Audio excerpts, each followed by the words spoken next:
So this ought to be a place that y'all that watch me and Jason both are familiar with. So we're gonna go in here. I got one of my bows with me. We're gonna get it worked on.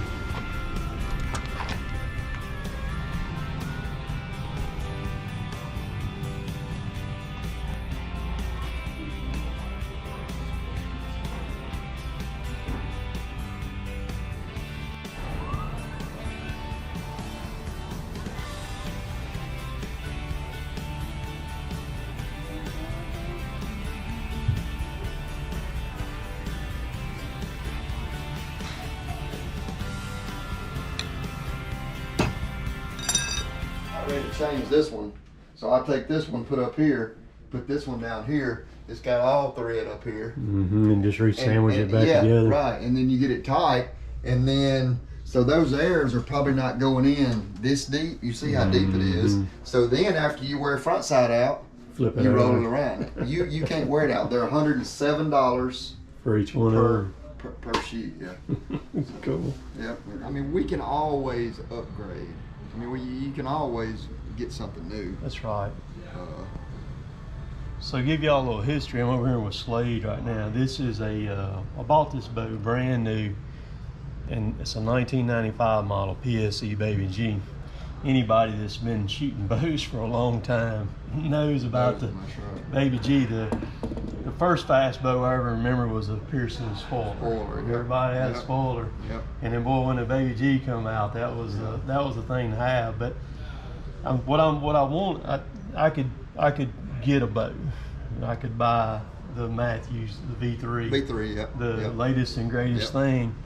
But I want to kind of do this with an old bow and shoot it. So we're going to kind of rebuild this bow here, if you will, put new strings on it, a different rest, going to keep the sights on it and everything like that, and just kind of go through it. And I may I may open a sight up out of a packet, put it on there, and then shoot it and see how the housing looks. Yeah.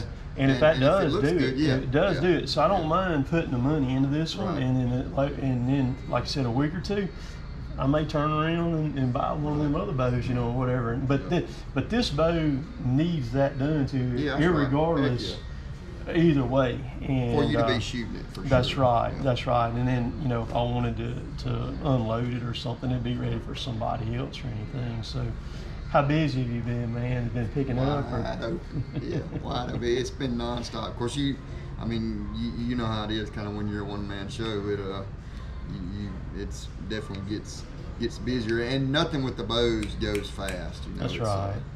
So I just heard you talking to a vendor how bad is the weight on everything. Y'all been backed up on stuff. So on certain sites from him, 17 weeks.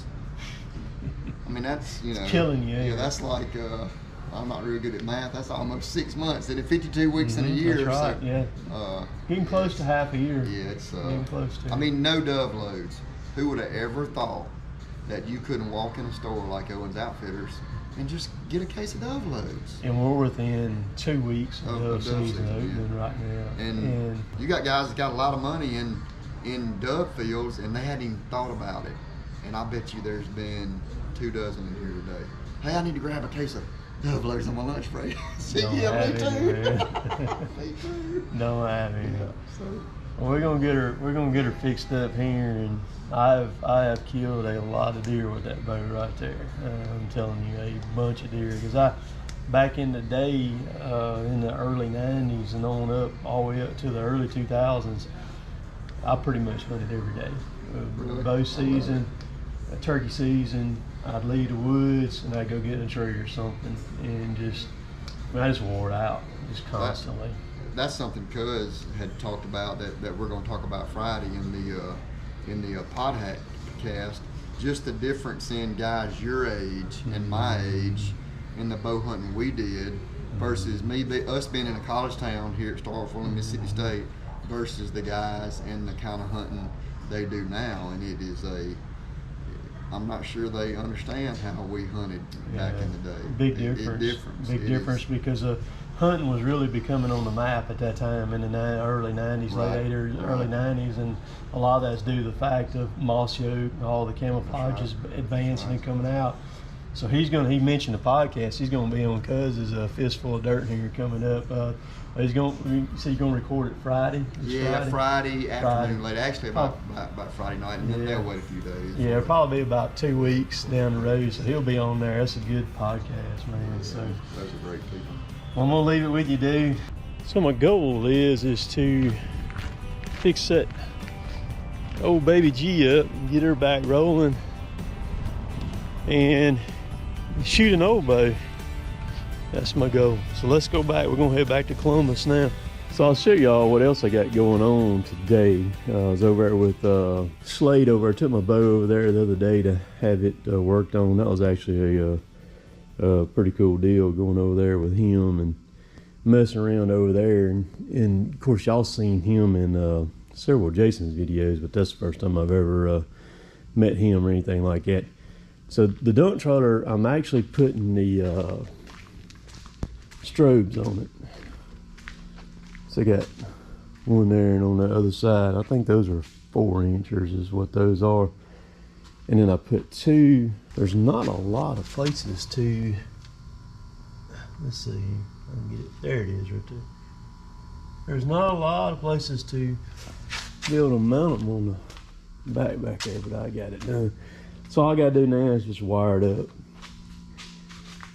One cool thing about the dump trailer is you can let it all the way down, and it lifts the back tire up off the ground. So you don't even need a jack to change it, and you can vice versa. You can run it all the way up, and it'll lift the front tire up off the ground. And do that.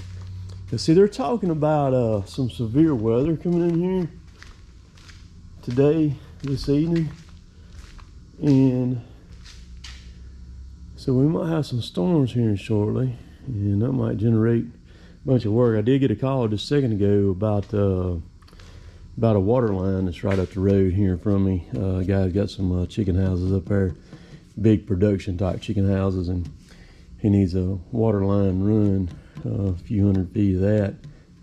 So we'll ride up there and maybe price it, and I may run up if he wants to do it today. I'll knock that dude out today. But I've got this thing raised. It's not nowhere near all the way up. Right there. See, I'm not sure it's even in the 3rd stage yet. Oh yeah, it is. It's in the 3rd stage. It don't like a whole lot more being all the way up. But you can see these axles on this thing. Dump trailer videos are very popular. I have figured that out for sure. So I'm gonna do on this wire here is I'm just gonna run it across this cross member, zip tie it to it, tie it in, and go down the back, and then I'll come up here.